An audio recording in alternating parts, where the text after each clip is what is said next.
Hello there, my very good friends. Andy here for WhatCulture Wrestling, and unless you have had your head buried in the sand for the past few months, you are no doubt well aware that it is currently silly season in this goofy little sport. The advent of All Elite Wrestling has sent the wrestling labour market spiralling out of control. Now, this is obviously great for the talent because they have more options and increased leverage in negotiations, because even guys who are looking to stay with, say, WWE can use the increased competition to drive their own price up and secure a better deal. So at the moment, we've got all kinds of wrestlers flying all over the place, all around in the world, to and from different organizations. And because it's a lot to keep up with, and because I'm a really nice guy, I'm gonna run them down for you. Just a brief disclaimer before we get started, though. I'm gonna bypass Major League Wrestling here. Now, they have hoovered up a bunch of signings in 2019, but their contracts don't seem to have any kind of legal binding, so screw it. I'm Andy for WhatCulture Wrestling, and here is every wrestler signed by major wrestling promotions in 2019. So let's start with Ring of Honor, who actually did the bulk of their most interesting business last year, picking up the likes of Bandido, Mark Haskins, and Brody King, along with the announcement that they'll be using NJPW full-timers like Zack Sabre Jr. and Juice Robinson on a more regular basis. The Sinclair Broadcasting helmed promotion have made a few splashes in 2019 though, with their latest signing being PJ Black. Now, you might remember him as WWE's Justin Gabriel. He has slowed down a lot since then, but he's still very solid and definitely a smart veteran pickup. But with all due respect to PJB, I reckon Ring of Honor's other two major signings are a tad more exciting. We've got a couple of brothers from CMLL, the first being Dragon Lee, who's one of the most amazing high flyers in the world. The next and final Ring of Honor signing of 2019 is a real star. Roosh, and yes, that is how you pronounce it, is an incredible heel, one hell of a brawler, and honestly, world champion material.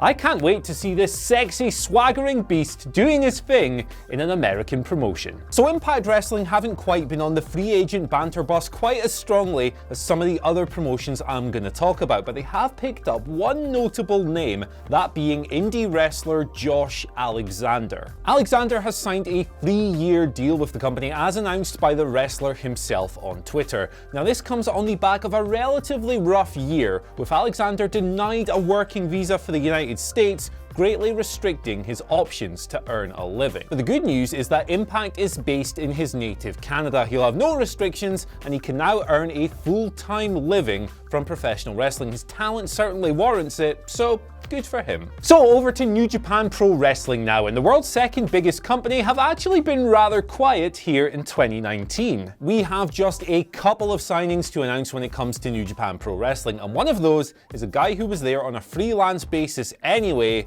that being Chase Owens. This long-time Bullet Club member is a really underrated wrestler, a hard worker, and someone who looks primed for a bigger role than his usual one as a pin eater in 2019. He isn't the biggest name, but every roster needs a Chase Owens or two. The other new addition is Mad Mikey Nichols, who up until very recently was working as Nick Miller as one half of the Mighty in WWE. He will debut as a representative of the babyface Chaos faction in the upcoming New Japan Cup tournament, which takes place throughout March. It's a particularly interesting signing as while Nichols has wrestled in Japan before, most of his work took place in Noah, but he's now part of the full-time New Japan roster. Right then, All Elite Wrestling, and this is where things get super busy and super interesting because the Khan family checkbook has been extremely active in 2019, so get ready. We've got a lot to talk about here. Let's begin with some of the stables and tag teams that will form AEW's roster, and the first non-elite wrestlers to be confirmed for the promotion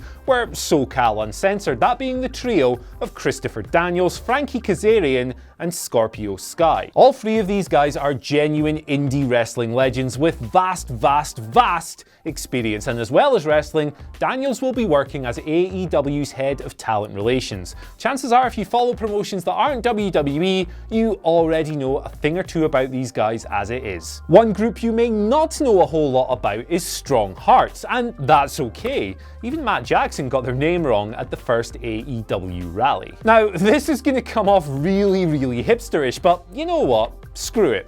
I actually watch quite a lot of Dragon Gate, so let me give you a brief rundown on every Strong Hearts member. Shima, the leader and driving force, was once one of Dragon Gate's biggest stars, and the impetus behind these guys leaving for China, then invading promotions like Wrestle 1 and DDT. He's an innovative high flyer, a really influential figure, and still really good, even though he's 41 years old. T-Hawk was once considered Dragon Gate's future ace, but stagnated and never really got over to the desired level. Now, he is finally fulfilling that potential and proving that sometimes all you need is a change of scenery. El Lindemann and Takahiro Yamamura are the two young boys of the group. The former is a daft wee powerhouse who is only 5'3", but so much fun in the ring, while Yamamura was considered one of Japan's hottest prospects until injury ruled him out for over a year in late 2017, but he's back in the ring now and should soon be ready to go. Now, what's particularly interesting about Strong Hearts is that this relationship will allow for a talent exchange with China's Oriental Wrestling Entertainment, for whom Shima has been working extensively. Now, I can't profess to know too much about that roster, I'm not that much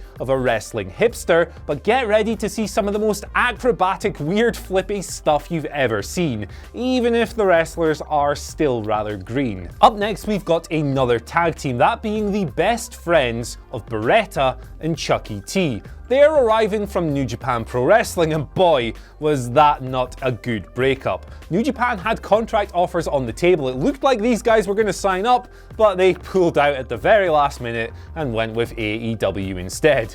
Cheeky little scamps. Then we have the Lucha Brothers, Pentagon and Rey Phoenix, and these guys are just as exciting a prospect as a tag team as they are as singles wrestlers. Now, we do know that these guys' deals are not exclusive and that they will be allowed to work elsewhere, but it'll be great to see the charismatic, terrifying Skeleton Ninja and his ultra-talented brother, who honestly might be a better pure worker, on this grand stage. They've more than earned it. Let's go through some singles wrestlers next, starting with Joey Janela, who was unveiled at the very first rally. The bad boy is currently sidelined with a long-term injury, but he's one of the indie scene's best hype generators, and frankly, one of the smartest guys around. Him, Cody, and the Young Bucks are real kindred spirits in this sense, so Janela will prove an awesome signing both behind the scenes and in the ring. Of course, with Joey Janela comes Penelope Ford. Now, she is every bit as great a wrestler as she is as a valet and manager, and she will comprise part of the backbone of the AEW women's division early on,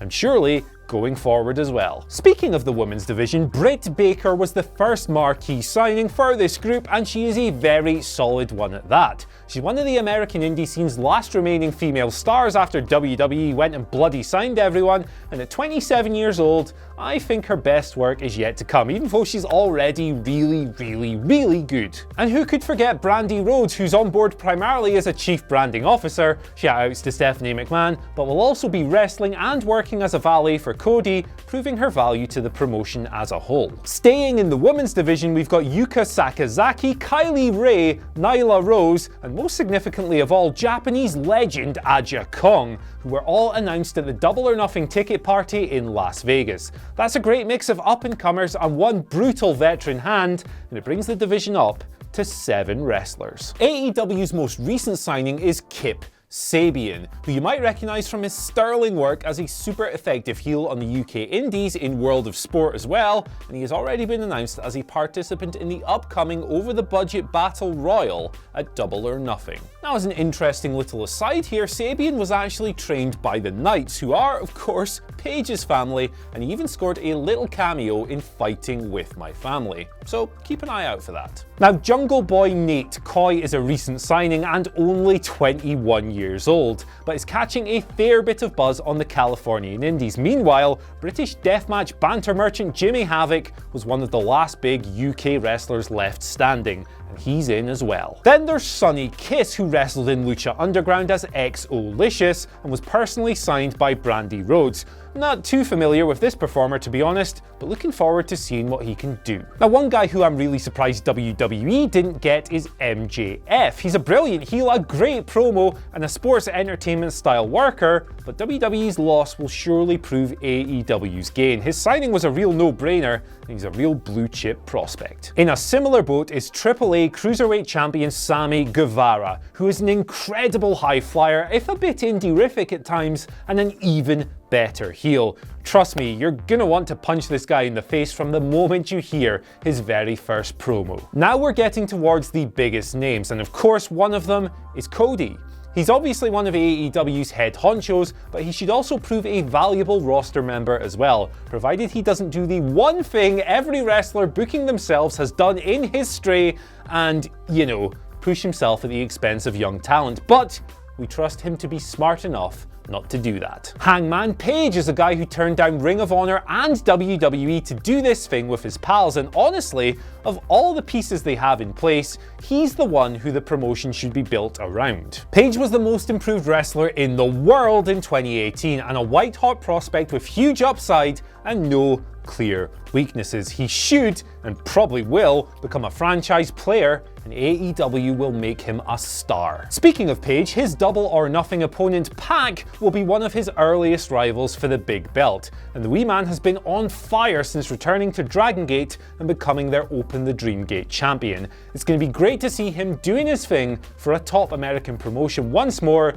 provided they don't kind of hinder him like WWE did. The Young Bucks are very much in Cody's boat, as 2/3 of the driving force behind this whole thing, and we can probably expect them to feature themselves as they deliver on their promise of pushing tag wrestling all the way to the forefront. And of course we have the biggest international star on AEW's books, Chris Bloody Jericho. Now his deal allows him to work for NJPW as well if he wants. He's obviously a huge coup, a global megastar, and after seeing his awesome New Japan work, I can't wait to see old man Jericho swaggering his drunk dad bod through AEW. And finally for AEW, it's Kenny Omega, who, to the surprise of absolutely nobody, was unveiled at the Double or Nothing announcement event. Now I think we all saw this coming, but make no mistake, this is a massive, massive get. As well as wrestling, Omega will serve as an executive vice president just like Cody and the Young Bucks, and that really makes sense given how close this group is. Now there's currently no word on whether signing with AEW will allow him to continue making New Japan appearances like Chris Jericho, so I guess he's done there for the meanwhile and he is all in on AEW. And so we reach the world's biggest promotion, WWE, whose moves in the labour market have been significant. It's just that they've been completely outshone by AEW, and how could they not be? Regardless, we've got some pretty interesting people coming in to the Performance Center. Nick Comoroto is an absolute unit at 6'3" and 275 pounds, and a product of the Monster Factory Training School, which was where Matt Riddle and a host of others came through under Danny Cage. A couple of acquisitions in the women's division next, the first of which is Rachel Ellering, daughter of Paul, who has quite the wrestling resume and has previously competed for WWE as Rachel Evers. We also have Karen Q, who is very much a developing prospect, albeit a very promising one. Now we of course saw her in the last Mae Young Classic tournament, but she also has a wealth of experience on the US Indies, and she recently competed for Ring of Honor offshoot Women of Honor as well. Now the Australian indie scene is widely regarded as one of the hottest on the planet. It's really taking off at the moment, the hype levels are slowly building, and WWE are taking full advantage of this by signing two of the biggest names just a few weeks ago. They are Elliot Sexton and Jonah Rock. Now, Rock's name is particularly interesting, particularly if you're a fan of PWG. He has made quite the impact there over the past year or so, as well as in Europe where he has worked on and off. Sexton isn't quite as big a name, but look at the guy, he's an absolute piece, and together, these guys form a part-time tag team known as Sex Rock. Yep. Good. Sam Shaw and Trevor Lee are both Impact Wrestling veterans, but Lee is probably the more interesting prospect, and he's a remarkably complete wrestler for just 25 years old. We've got a brand new tag team in the indie duo of 3.0, that being Scott Parker and Shane Matthews, as well as ACH, formerly of Ring of Honor and New Japan, and of course an indie fixture. And then There's Jeff bloody Jarrett, the greatest worker of all time, who somehow scored himself a backstage and on-screen role after years on Vince McMahon's blacklist. What a legend. And to top it all off, how about Big Bloody Batista, the original Shagger Dave? He's back, he's beaten up Ric Flair, he's got Triple H's attention, and now it looks very much like he'll be facing the Game at WrestleMania 35. That isn't confirmed yet, but let's be honest, it's probably on the cards. Great to have him back. WWE have also added Sonjay Dutt and Abyss, both formerly of Impact, but they'll be working as backstage guys, not wrestlers, so they don't really count. Sorry boys. So that's it guys, our comprehensive breakdown of all the major moves in the world of wrestling in 2019 at the time of recording. Although, if I'm being honest, everything is moving around so fast, it's all so crazy, there'll probably be a dozen more names or so to add to this list by the time you get around to watching it. Either way, go ahead and let us know what you think down in the comment section, not only about the signings that have been made so far, but some ones you'd like to see, as well as how the wrestling business is shaping up in 2019. It looks bloody mental. And once you've done that, don't forget to like, share and subscribe. And once you've done that, head on over to whatculture.com/WWE and check out all manner of great articles. For now, I've been Andy, and I'll see you later.